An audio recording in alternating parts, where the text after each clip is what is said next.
नमस्कार दोस्तों, मैं संजय कुमार आप सभी विद्यार्थियों का हार्दिक स्वागत करता हूं, अभिनंदन करता हूं। और राजस्थान की आर्ट कल्चर की श्रेणी में मैं अगला टॉपिक आपके लिए लेकर आया हूं, राजस्थान की हस्तकला।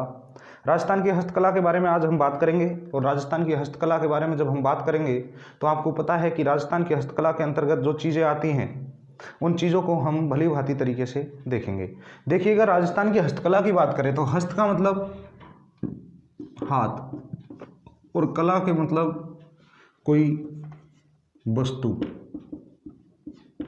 बनाना, यानी कि कह सकते हैं कि जो हाथ है उस हाथ से कोई वस्तु बनाते हैं, उस वस्तु को उसको क्या कहते हैं? हस्तकला कहते हैं मेरे दोस्तों। उसको क्या कहते हैं मेरे भाइयों? उसको कहते हैं हस्तकला। तो ये चीज़ आपको ध्यान रखनी है। हाथ से कारीगरी करते हुए कलात्मक वस्तुओं का निर्माण, यानी मैं लिख सकता हूं कि हाथ से कारीगरी करते हुए कलात्मक वस्तुओं का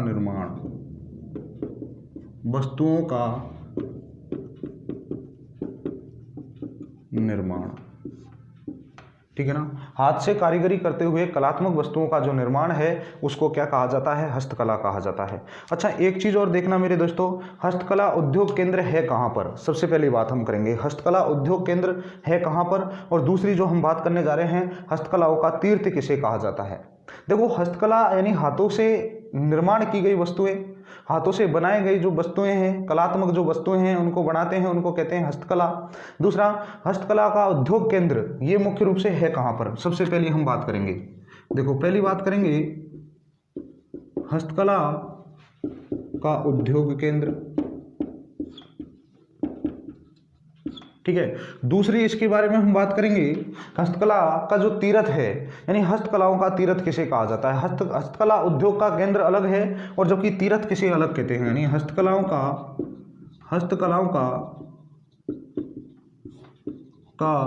तीर्थ, ठीक है ना, दोनों चीजें हैं। अच्छा, बोरानाड, देखो बोरानाडा, ठीक है, बोरानाडा जोधपुर में है। बोरानाडा जोधपुर में हस्तकलाओं का मुख्य केंद्र है, ध्यान रखिएगा। ये कहाँ पर है? बोरानाडा। और बोरानाडा है कहाँ पर मेरे मित्रों? ये है दोस्तों जोधपुर में। और जोधपुर में बोरानाडा में हस्तकला का मुख्य जो है केंद्र माना जाता है। और वहाँ पर हस्तकला सर्वाधिक की जाती है लोगों के द्वारा। हस्तकला से यानी हाथ की कला से बहुत अलग अलग चीज़ें वहाँ पर बनाई जाती है। हाथ के जो चित्र वस्तुएं हैं, कलात्मक वस्तुएं हैं, उनका निर्माण किया जाता है। जबकि हस्तकलाओं का जो तीर्थ है वो कहा जाता है किसे मेरे प्यारे भाइयों? वो कहा जाता है जयपुर को। किसे कहा जाता है मेरे भाइयों? जयपुर को।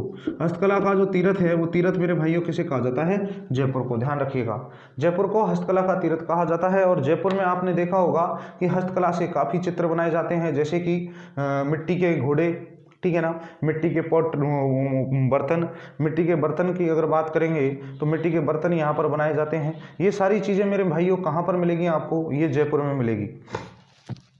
तो ध्यान दीजिए मेरे दोस्तों, आपको पहले एक बार स्क्रीनशॉट लेना है, फिर हम आगे बढ़ते हैं इसके बारे में। देखिएगा,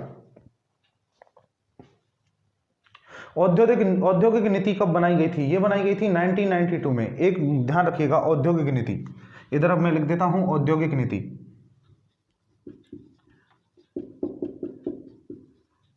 औद्योगिक नीति, और ये औद्योगिक नीति किससे संबंधित मेरे दोस्तों? ध्यान रखना, हस्तकला।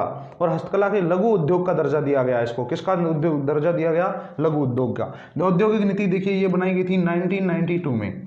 और ध्यान रखिएगा इसमें आता है क्या? हस्तकला।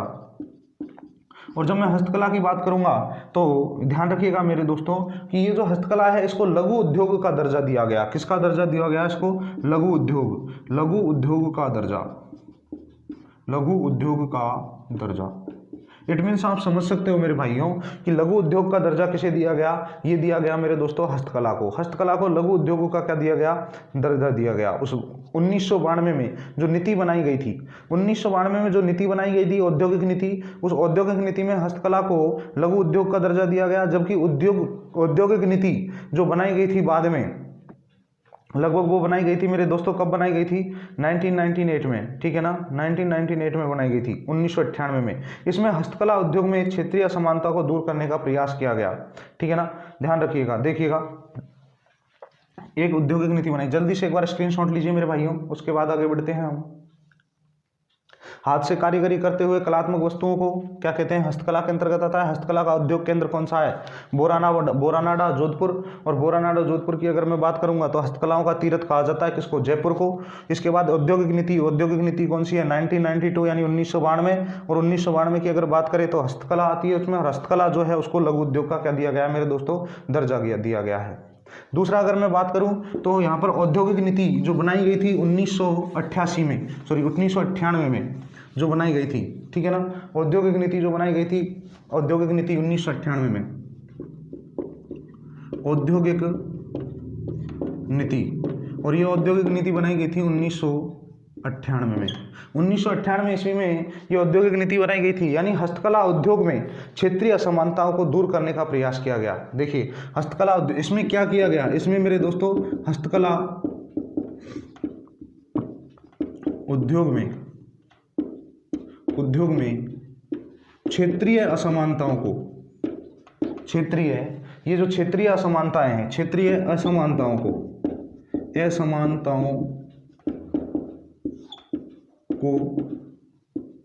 दूर करने का प्रयास किया गया, ठीक है ना, दूर करने का प्रयास किया गया। किस नीति के अंतर्गत? ये नीति कौन सी आती है मेरे दोस्तों? ये नीति आती है 1998 में। अच्छा एक चीज आपको समझना है, अच्छा 1992 में जो है, 1992 में जो एक नीति बनाई गई थी, उस नीति की जब मैं बात करूंगा तो उस नीति में आपको पता है कि लघु उद्योग का दर्जा दिया गया इसको, जबकि एक नीति बनाई गई थी मेरे दोस्तों कब? 1998 में, यानी कि 1998 में जो बनाई गई थी उसमें हस्तकला उद्योग में कि जो क्षेत्रीय असमानताएं होती है, क्षेत्रीय असमानता का मतलब क्षेत्र विशेष में कहीं क्षेत्र की प्रसिद्ध जो हस्तकला है उसमें कुछ असमानताएं मिलती है, यानी कहीं कोई दूसरा चित्र बना दिया या कहीं कोई दूसरा चित्र बना दिया, उसको दूर करने का प्रयास किया गया। यदि कहा गया कि भाई आप यहां पर इसके लिए इसको प्रसिद्ध कर रखा है तो आप यही काम करोगे, इसके अलावा और कोई काम नहीं करोगे। तो मेरे दोस्तों क्षेत्रीय असमानताओं को दूर करने के लिए इन्होंने क्या किया? ये नीति बनाई। अच्छा सोने चांदी की हस्तकला की बात करेंगे हम, ठीक है ना, सोने चांदी की हस्तकला,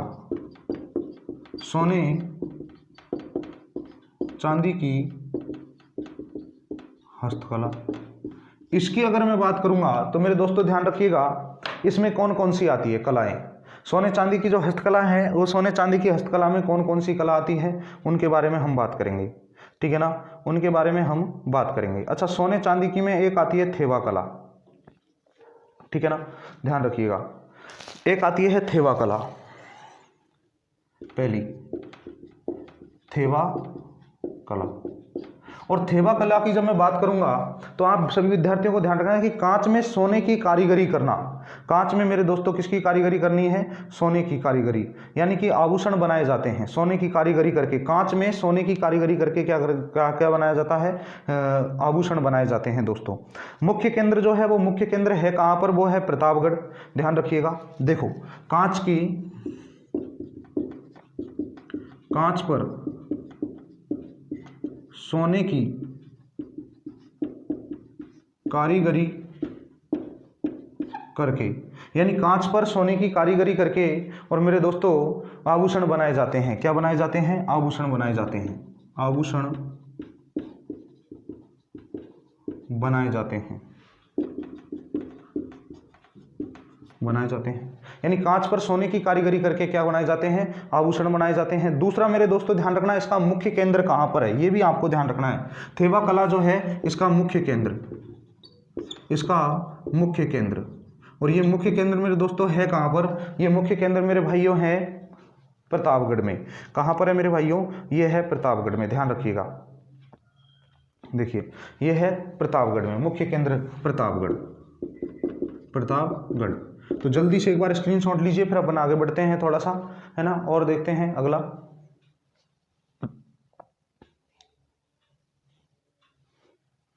चलिए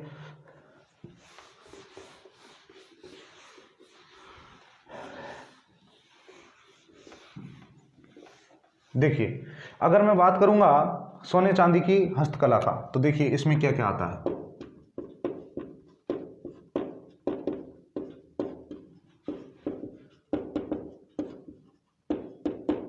हस्तकला, सोने चांदी की हस्तकला में पहला आएगा थेवा कला, ठीक है ना।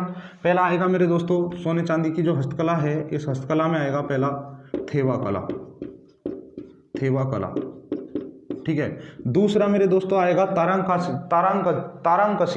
ज्वेलर, तारांकसी के, दूसरा मेरे दोस्तों इसमें आएगा तारांकसी के जेवर, तारांकसी के जेवर।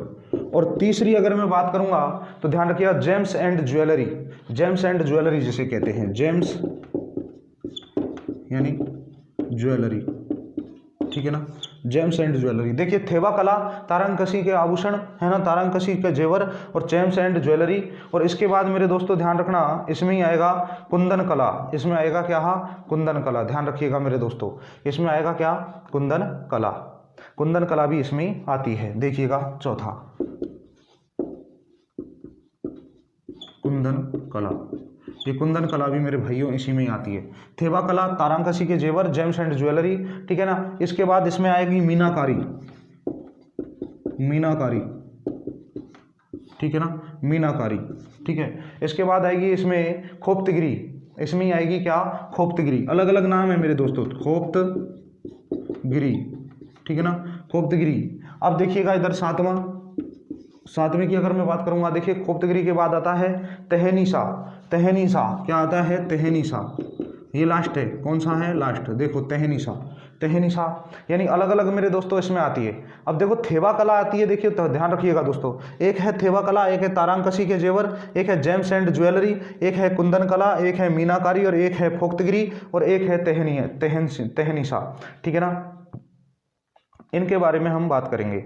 अब देखिएगा मेरे दोस्तों, ये अगर हम बात करें तो देखो इसके सबके मुख्य केंद्र कौन कौन से हैं। यहाँ पर अगर बात करें तो इसका मुख्य केंद्र कौन सा होगा, मैं रेड पेन से लिख देता हूँ, देखिएगा इसका मुख्य केंद्र होगा प्रतापगढ़, प्रतापगढ़। इसका तारांकसी की अगर बात करूंगा तो तारांकसी का है नाथद्वारा, और नाथद्वारा है कहाँ पर, राजसमंद में, ठीक है, नाथद्वारा।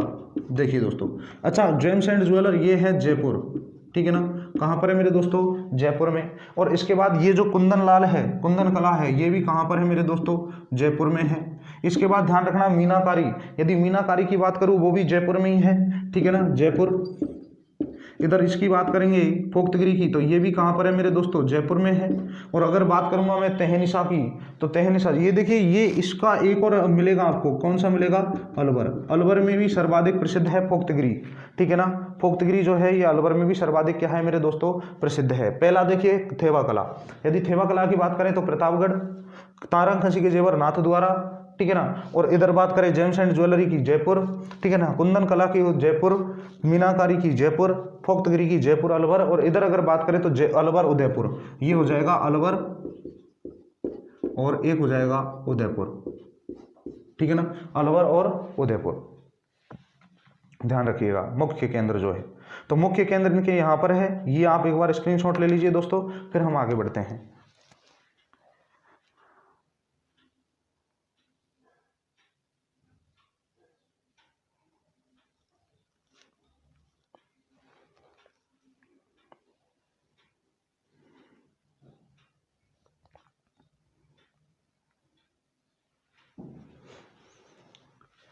अब देखिए मेरे दोस्तों, सबसे पहले मैंने अभी बताया था आपको जस्ट, है ना,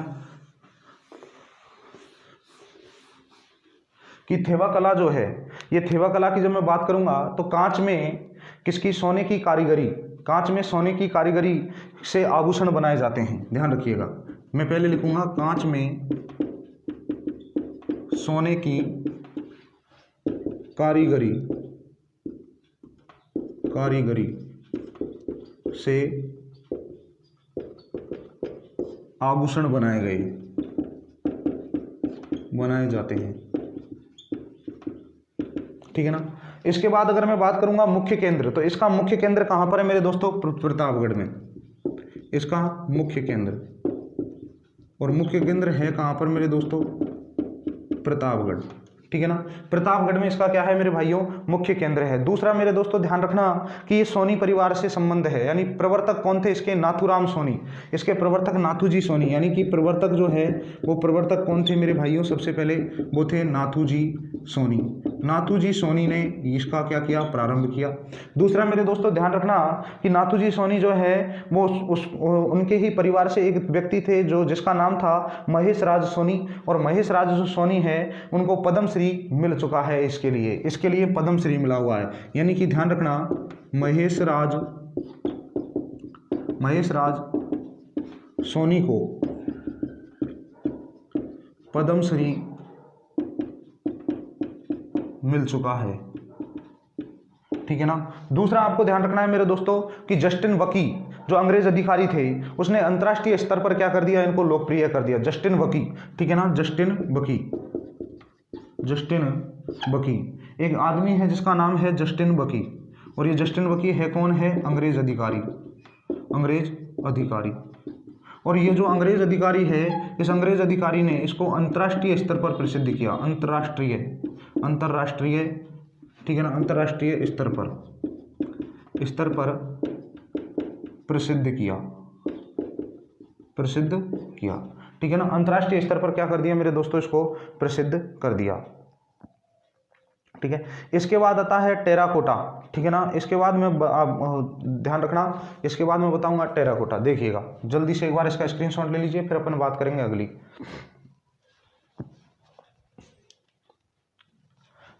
चलिए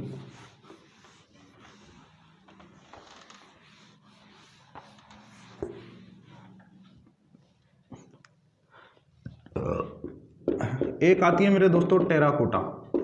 अच्छा, टेराकोटा की जब मैं बात करूंगा तो टेराकोटा में आपको ध्यान रखना है कि मिट्टी को पकाकर उसकी मूर्ति और खिलौने बनाए जाते हैं, ठीक है ना। मिट्टी को पकाकर मेरे दोस्तों क्या बनाए जाते हैं, मूर्ति और खिलौना बनाए जाते हैं। यहां पर लिख लीजिएगा कि मिट्टी को पकाकर मूर्ति व खिलौने बनाए जाते हैं,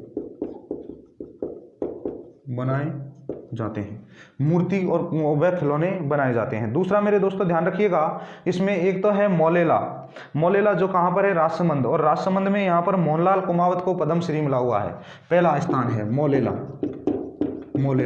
और मौलेला है कहां पर, राजसमंद में।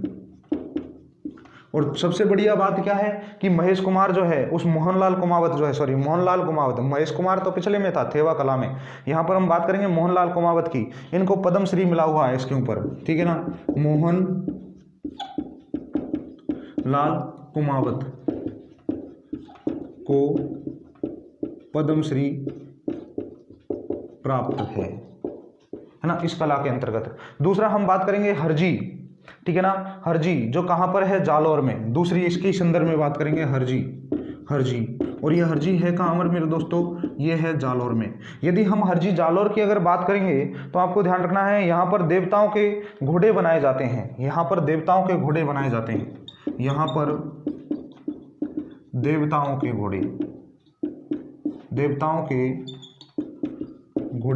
हैं, यानी घोड़ों के लिए प्रसिद्ध है जाते हैं, किससे, मिट्टी से, ठीक है ना। ये जो है यहाँ पर भी मेरे दोस्तों, यहाँ पर जो खिलौने पकाकर मूर्ति और खिलौने बनाए जाते थे, ठीक है ना। यहाँ पर देवताओं के घोड़े बनाए जाते हैं, कहाँ पर, हरजी जालौर में। और मेरे दोस्तों यहाँ पर जो घोड़े बनाए जाते हैं तो मैं आपको बता दूं कि हरजी जो जालौर में घोड़े बनाए जाते हैं वो देवताओं के बनाए जाते हैं। और देवताओं की बात करें तो अलग अलग देवता के अलग अलग घोड़े हैं, मैंने लोक देवताएं जब पढ़ाए थे उनमें घोड़ों के नाम भी बताए थे। इसके बाद आता है बड़ोपल, एक है बड़ोपल, और बड़ोपल है कहां पर मेरे दोस्तों, ये है हनुमानगढ़ में। कहां पर है मेरे दोस्तों, हनुमानगढ़ में। देखिए एक है बड़ोपल, और बड़ोपल है कहां पर, हनुमानगढ़, ठीक है ना। बड़ोपल मेरे दोस्तों है कहां पर, हनुमानगढ़। यहां से प्राचीन काल की टेराकोटा प्राप्त हुई है। यहां से क्या प्राप्त हुआ है, प्राचीन काल की टेराकोटा, प्राचीन काल की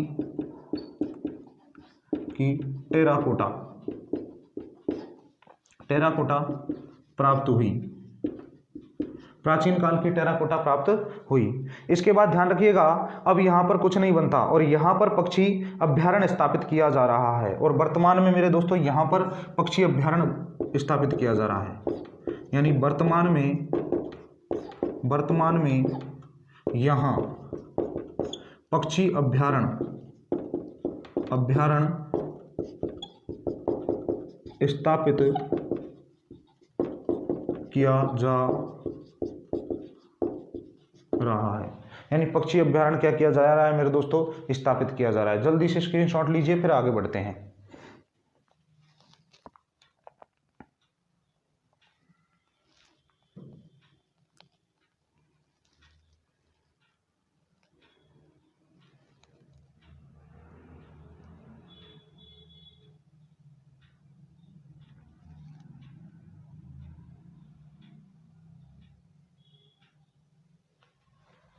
अगला देखिए मेरे दोस्तों, ब्लू पॉटरी।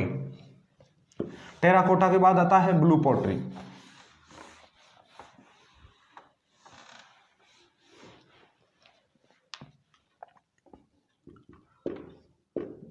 ब्लू पॉटरी, ठीक है ना। कौन कौन से आगे, कौन सा आ गया, ब्लू पॉटरी। यदि ब्लू पॉटरी की अगर मैं बात करूंगा तो देखिएगा दोस्तों, चीनी जो बर्तन है, चीनी सफेद बर्तनों पर नीले रंग का प्रयोग किया जाता है। चीनी सफेद बर्तनों पर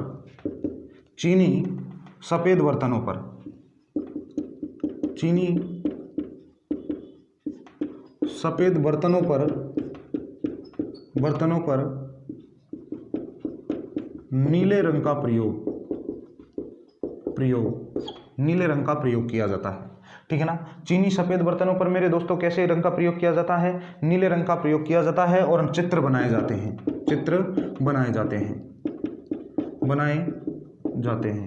ठीक है ना, चित्र बनाए जाते हैं। दूसरा मेरे दोस्तों ध्यान रखिएगा, इसका मुख्य केंद्र जो है वो मुख्य केंद्र जयपुर है। इसका मुख्य केंद्र, ठीक है ना, इसका मुख्य केंद्र, और मुख्य केंद्र है कौन सा, जयपुर, ठीक है ना, मुख्य केंद्र जयपुर। मैं एग्जाम की दृष्टि से बता रहा हूं आपको, ध्यान रखिएगा दोस्तों, है ना, एग्जाम की दृष्टि से। कृपाल सिंह शेखावत जो हैं उनको इसके लिए क्या मिला मेरे दोस्तों, पद्मश्री मिल चुका है। यहां पर पद्मश्री किसको मिला, पद्मश्री ये मिला मेरे दोस्तों कृपाल सिंह शेखावत, ठीक है ना। कृपाल सिंह शेखावत को इनको इसके लिए पद्मश्री मिल चुका, ठीक है, ध्यान रखिएगा मेरे दोस्तों। और इन्होंने नीले रंग के अलावा भी अन्य रंगों का प्रयोग किया। इन्होंने नीले रंग के अलावा अन्य रंगों का प्रयोग भी किया। नीले रंगों के अलावा अन्य रंगों का प्रयोग किया। नीले रंगों के अलावा अन्य रंगों का भी मेरे दोस्तों क्या किया, इन्होंने प्रयोग किया। तो ये थी अपनी कौन सी, ब्लू पॉटरी। अच्छा, ब्लैक पॉटरी भी इसमें मैं बता देता हूँ। ब्लैक पॉटरी कहाँ की प्रसिद्ध है, ये इसका ही पार्ट है, ब्लैक पॉटरी यानी ब्लैक पॉटरी के मतलब काले बर्तनों पर, ठीक है ना। तो ध्यान रखिएगा, ये है कोटा की प्रसिद्ध है। कहाँ का है, कोटा की। ये मैं खुद के हिसाब से मैं बता रहा हूँ। देखिएगा, ब्लैक पॉटरी जो है वो कहाँ पर है, कोटा में है। कोटा में ये विश्व प्रसिद्ध मानी जाती है, ठीक है ना। तो मेरे दोस्तों एक बार जल्दी से स्क्रीनशॉट लीजिए, फिर हम बढ़ते हैं आगे।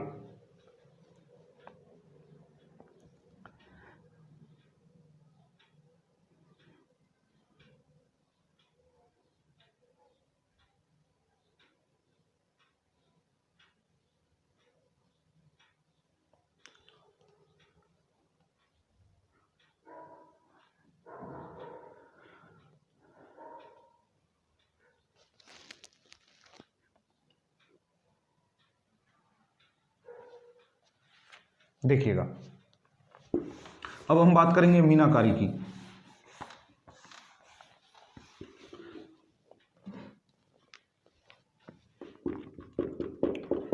मीनाकारी, और मीनाकारी में ध्यान रखना कि सोने के आभूषणों पर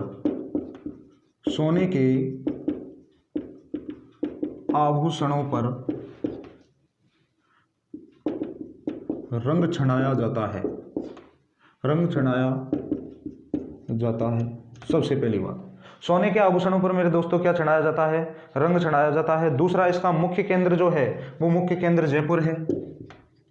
इसका मुख्य केंद्र, ये मुख्य केंद्र है कहाँ पर मेरे दोस्तों, जयपुर। ठीक है ना। और मिर्ज़ा राजा जो मानसिंह है, मानसिंह जो है कहाँ के मेरे दोस्तों, आमेर के।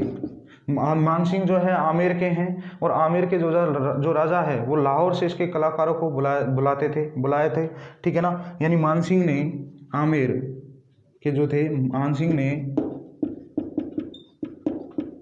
लाहौर से इसके कलाकारों को बुलाया था। लाहौर से इसके कलाकारों को क्या किया था मेरे दोस्तों, बुलाया था। और कुदरत सिंह जो है, कुदरत सिंह को इसके लिए पद्मश्री मिल चुका है, ठीक है ना, ध्यान रखिएगा। कुदरत सिंह को इसके लिए पद्मश्री मिल चुका है, ठीक है ना। कुदरत सिंह को इसके लिए क्या मिल चुका है मेरे दोस्तों, पद्मश्री मिल चुका है, ध्यान रखिएगा, पद्मश्री मिल चुका है। तो ये मेरे दोस्तों कौन सी हो गई, ये हो गई मेरी मीनाकारी। कौन सी हो गई, मीनाकारी। देखो, सोने के आभूषणों पर रंग चढ़ाया जाता है इसके अंतर्गत। दूसरा, मुख्य केंद्र जो है वो जयपुर है। मानसिंह जो आमेर के हैं ने लाहौर से इनके कलाकारों को बुलाया था। दूसरा, कुदरत सिंह को इसके लिए पद्मश्री भी मिल चुका है। कुदरत सिंह जो है वो, कुदरत सिंह को पद्मश्री इसके लिए मिल चुका है, ठीक है ना। तो जल्दी से एक बार स्क्रीनशॉट लीजिए, फिर अपन पढ़ते हैं रंगाई छपाई।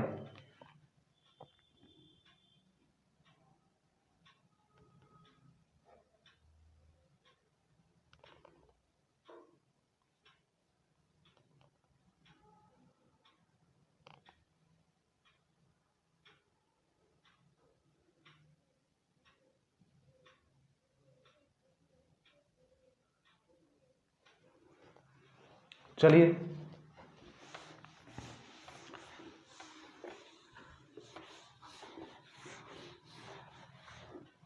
अब अगर हम बात करें तो मेरे दोस्तों ध्यान रखिएगा, अब आएगा सीधा सीधा अपने यहाँ पर एक आएगा रंगाई छपाई। और रंगाई छपाई की क्या आएगी, ये 6 नंबर का है, रंगाई छपाई।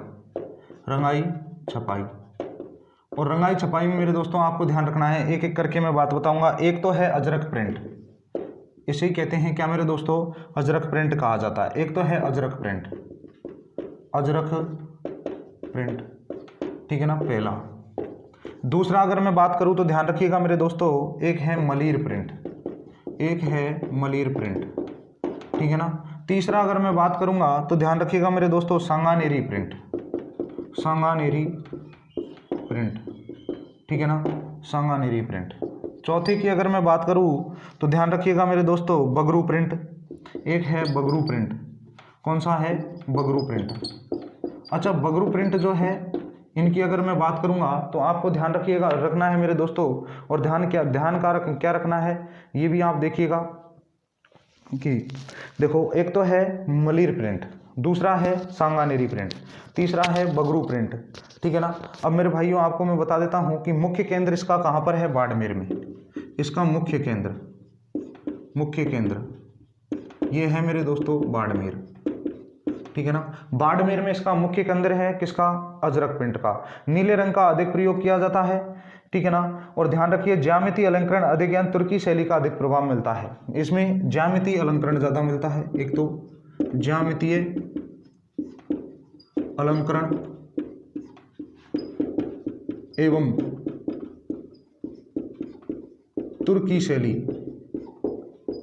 का प्रभाव, ठीक है ना, एवं तुर्की शैली का क्या मिलता है मेरे दोस्तों, प्रभाव मिलता है। इसके बाद आपको ध्यान रखना है मलीर प्रिंट, इसका मुख्य केंद्र कहां पर है, इसका भी बाड़मेर में है, और काले व कत्थई रंग का प्रयोग अधिक होता है। इसका भी कहां पर है, बाड़मेर। और ध्यान रखना, काले व कत्थई रंग का प्रयोग सर्वाधिक किया जाता है।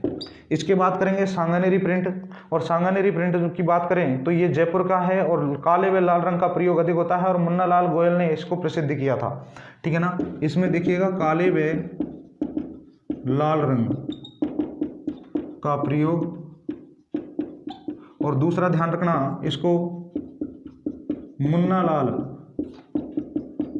गोयल ने प्रसिद्ध किया,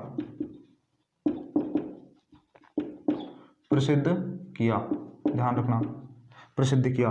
दूसरा बगरू प्रिंट की अगर मैं बात करूं तो ध्यान रखिएगा मेरे दोस्तों कि प्राकृतिक रंगों का प्रयोग किया जाता है, ठीक है ना, और फूल पत्तियों की रंगाई छपाई होती है। ध्यान रखिएगा, एक तो ध्यान रखिएगा प्राकृतिक रंग, प्राकृतिक रंगों का प्रयोग, रंगों का प्रयोग, और दूसरा मेरे दोस्तों ध्यान रखना फूल व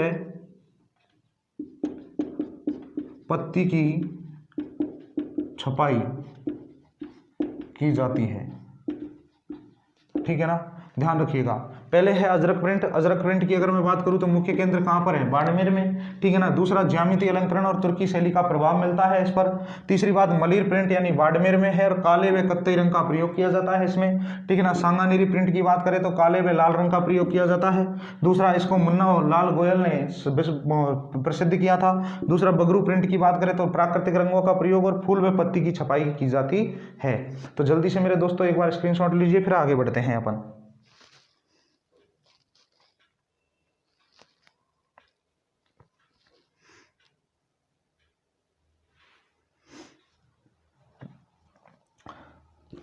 अब देखिए दोस्तों, इसके बाद आता है आजम प्रिंट और जाजम प्रिंट, ठीक है ना। आजम और जाजम दो आएंगे, एक तो आएगा आजम और एक आएगा जाजम। देखिएगा दोस्तों, इसमें आएगा एक तो आजम प्रिंट और दूसरा है मेरे दोस्तों जाजम प्रिंट, ठीक है ना। आजम प्रिंट और जाजम प्रिंट। इसके बाद अगर बात करें तो एक आता है बंदेज प्रिंट, तीसरा एक आता है बंदेज प्रिंट, ठीक है। फिर अगर चौथे की बात करें तो चौथा है मेरे दोस्तों लहरिया, लहरिया। और पांचवें की अगर बात करें तो मेरे दोस्तों ध्यान रखना एक है चुनड़ी। देखिएगा इनके मुख्य मुख्य केंद्र है कहाँ पर, पहले तो सबसे पहले ये बात करेंगे, ठीक है ना। आजम जाजम, देखिएगा दोस्तों एक तो आएगा आजम और एक आएगा जाजम, ठीक है ना। ये दो, पहले तो इनकी बात करेंगे, दो प्रिंट की बात करेंगे, एक तो आजम और एक जाजम, फिर उसके बाद बंदेज, फिर उसके बाद लहरिया और फिर उसके बाद करेंगे चुनड़ी की। अब देखिएगा, देखिए दोस्तों आजम प्रिंट की अगर मैं बात करूँ तो आकोला, ये कहाँ का प्रसिद्ध है मेरे भाइयों, आकोला। और आकोला है कहाँ पर, ये है चित्तौड़गढ़। कहाँ पर है मेरे दोस्तों, चित्तौड़गढ़ पर, आकोला चित्तौड़गढ़। अच्छा जाजम की जब मैं बात करूंगा तो जाजम भी कहाँ पर है, चित्तौड़गढ़, ठीक है ना। कहाँ पर है मेरे दोस्तों, चित्तौड़गढ़। और मेरे भाइयों ध्यान रखना, गाड़िया लोहार के महिलाओं के कपड़े इसी प्रिंट में बनाए जाते हैं। जो गाड़िया लोहार होते हैं, गाड़िया लोहारों की स्त्रियों के कपड़े, स्त्रियों के कपड़े इस प्रिंट में ही बनाए जाते हैं, इस प्रिंट में ही बनाए जाते हैं, ठीक है ना। इसके बाद आता है बंदेज। मुख्य केंद्र इसका कहां पर है, मुख्य केंद्र मेरे दोस्तों जयपुर में। कहां पर है, जयपुर में। और ध्यान रखिएगा जो मुख्य केंद्र जयपुर में है मेरे दोस्तों, ध्यान रखिएगा इसे टाई डाई कहा जाता है, इसे टाई एंड डाई कहा जाता है, समझिएगा इसे टाई एंड डाई कहा जाता है। लहरिया की जब मैं बात करूंगा तो इसका मुख्य केंद्र जो है जयपुर और पाली है, जयपुर और पाली, ठीक है ना। और इसके बाद चूनड़ी की बात करूंगा तो चूनड़ी कहाँ की प्रसिद्ध है मेरे दोस्तों, जोधपुर की। ध्यान रखिएगा चूनड़ी जोधपुर से लाया हो, ठीक है ना। तो ध्यान रखिएगा आजम प्रिंट की अगर मैं बात करूंगा तो आजम प्रिंट में आपको ध्यान रखना है क्या, आकोला। और आकोला है कहाँ पर, चित्तौड़गढ़ की प्रसिद्ध है। दूसरा जाजम प्रिंट की जो बात करेंगे चित्तौड़गढ़ में है, लेकिन गाड़िया लोहारों की जो स्त्रियां होती हैं उनके कपड़े भी इससे ही बनाए जाते हैं। बंदेज प्रिंट की बात करूंगा तो मुख्य केंद्र कहाँ पर है, जयपुर, इसे टाई एंड डाई भी कहा जाता है। लहरिया जो जयपुर की और पाली की प्रसिद्ध है, और चुंदड़ी जो कहाँ की प्रसिद्ध है, जोधपुर की प्रसिद्ध है। तो जल्दी से एक बार स्क्रीनशॉट लीजिए, फिर अपन आगे बढ़ते हैं दोस्तों।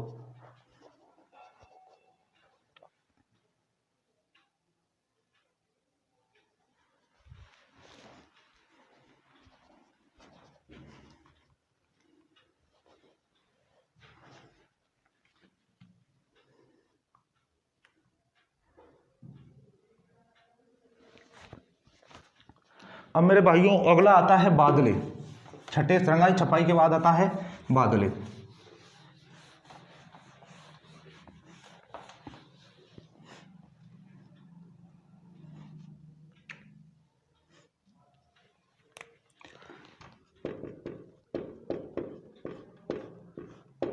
बादले। अगर बादले की मैं बात करूं मेरे दोस्तों, बादले तो जिंक या जस्ते पे बने बर्तन जिन पर कपड़े या चमड़े की परत चढ़ाई जाती है, इनमें पानी ठंडा रहता है। देखिए, जिंक या जस्ते से बने जो बर्तन है, उन बर्तनों पर कपड़े की परत चढ़ाई जाती है। और कपड़े की परत क्यों चढ़ाई जाती है? क्योंकि उससे जो बर्तन में भरा हुआ पानी है, वो भरा हुआ पानी क्या रहता है मेरे दोस्तों, वो ठंडा रहता है। तो ध्यान रखिएगा, जिंक व जस्ते, जिंक व जस्ते से निर्मित बर्तनों पर कपड़े या चमड़े की परत चढ़ाई जाती है। किसकी? कपड़े या चमड़े की परत।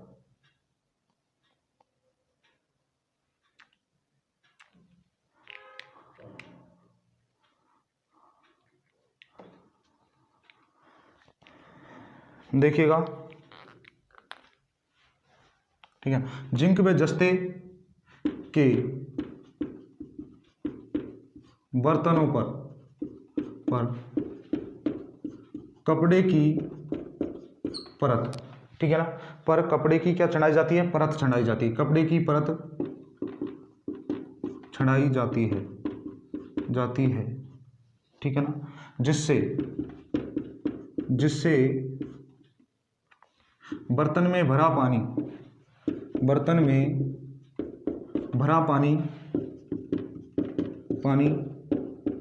ठंडा रहता है। जिससे बर्तन में जो भरा पानी है, वो भरा पानी कैसा रहता है मेरे दोस्तों? ठंडा रहता है। मुख्य केंद्र कौन सा है? जोधपुर। मुख्य केंद्र, इसका मुख्य केंद्र जो है, इसका मुख्य केंद्र मेरे भाइयों है कहाँ पर? ये है जोधपुर में, ठीक है ना। मुख्य केंद्र कहाँ पर है मेरे दोस्तों? ये जोधपुर में है, ठीक है ना। इसके बाद ध्यान रखना मेरे दोस्तों, जो मुख्य केंद्र जोधपुर में है, और जस्ते की मूर्तियाँ। अब देखो इसमें क्या क्या आता है, इसमें मेरे भाइयों क्या क्या आता है। पहला आएगा जस्ते की मूर्तियाँ, जस्ते की मूर्तियाँ।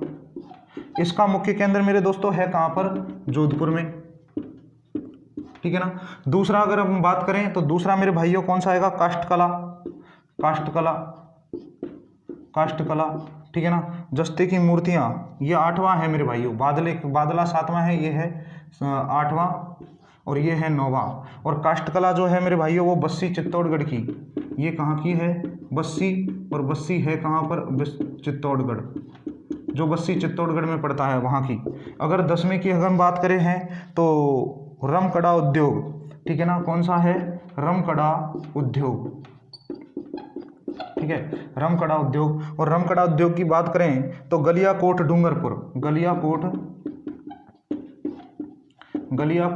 डूंगरपुर का प्रसिद्ध है। डूंगरपुर, ठीक है ना। गलियाकोट डूंगरपुर का क्या है मेरे भाइयों? प्रसिद्ध है। इसके बाद अगर बात करें किसकी? खेसले, तो खेसले कहाँ का है? जालोर, लेटा जालोर का खेसले, ठीक है ना। इसके बाद 11वीं बात करें खेसले, और खेसले देखिए ये कहाँ का है? जालोर, ठीक है ना, जालोर। और जालोर में किस जगह पर? लेटा जालोर, ठीक है ना, लेटा जालोर का प्रसिद्ध है। तो मेरे दोस्तों ये चीज़ आपको ध्यान रखनी है। इसके बाद बात करें हम पाव रजाई, देखिएगा पाव रजाई, ये जयपुर की मेरे भाइयों, पाव रजाई लाओ, पाव रजाई, ये पाव रजाई मेरे भाइयों है कहाँ की? ये जयपुर की प्रसिद्ध है, ठीक है, जयपुर की प्रसिद्ध। तो ध्यान रखिएगा, जल्दी से एक बार स्क्रीनशॉट लीजिए, फिर हम आगे बढ़ते हैं मेरे भाइयों।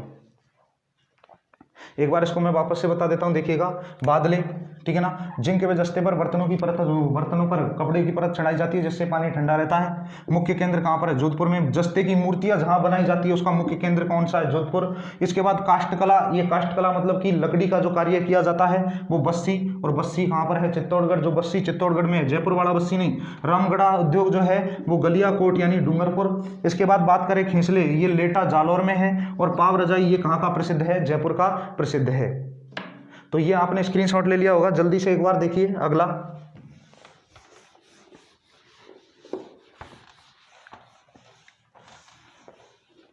अब मेरे दोस्तों हम बात करेंगे दरिया, ठीक है ना। एक है दरिया,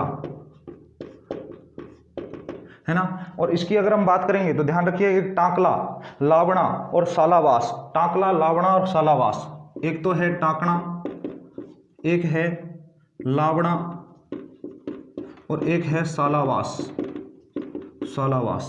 देखिएगा, टाकना जो है वो नागौर में है और लावड़ा जो है वो दौसा में है, और ये जो सालावास है ये जोधपुर में है। देखिए एक तो है नागौर, ये तो कहाँ पर है मेरे मुन्नाओं, नागौर में, और ये कहाँ पर है, दौसा में, ठीक है ना।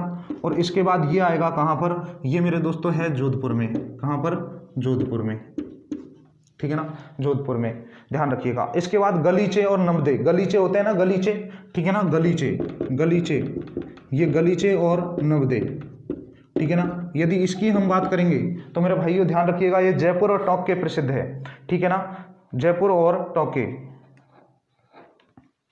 देखिए जयपुर और टोंक, जयपुर और टोंक। और ऐसा कहा जाता है मेरे भाइयों कि बीकानेर और जयपुर में जो जेल के जो वो होते हैं ना कैदी, उन कैदियों के द्वारा गलीचे बनाए जाते हैं, बीकानेर और जयपुर के, ध्यान रखिएगा, बीकानेर व जयपुर के कैदियों, या फिर ऐसे लिख लो कि जेल में कैदियों द्वारा गलीचे बनाए जाते हैं, गलीचे बनाए जाते हैं, ठीक है ना, ध्यान रखिएगा।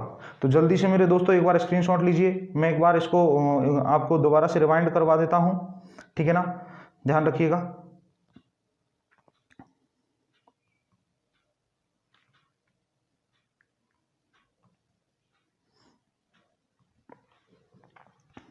देखिए, तो देखिए दरिया, इसके बाद गलीचे, टांकणा, लावड़ा, सालावास, ये गलीचे जो हैं ये जयपुर टोंक बीकानेर व जयपुर के जेल में कैदियों द्वारा और गलीचे बनाए जाते हैं, कहाँ पर, जयपुर और बीकानेर में। तो मेरे प्यारे विद्यार्थियों, मैं उम्मीद करता हूँ कि आपको मेरी क्लास ये बिल्कुल पसंद आई होगी, भली भांति से समझ में आया होगा। और हम बात करेंगे जो अपनी हस्तकला है, उस हस्तकला के कुछ इम्पोर्टेंट फैक्ट्स जो है, उन इम्पोर्टेंट फैक्ट्स की हम बात करते हैं अगली क्लास में।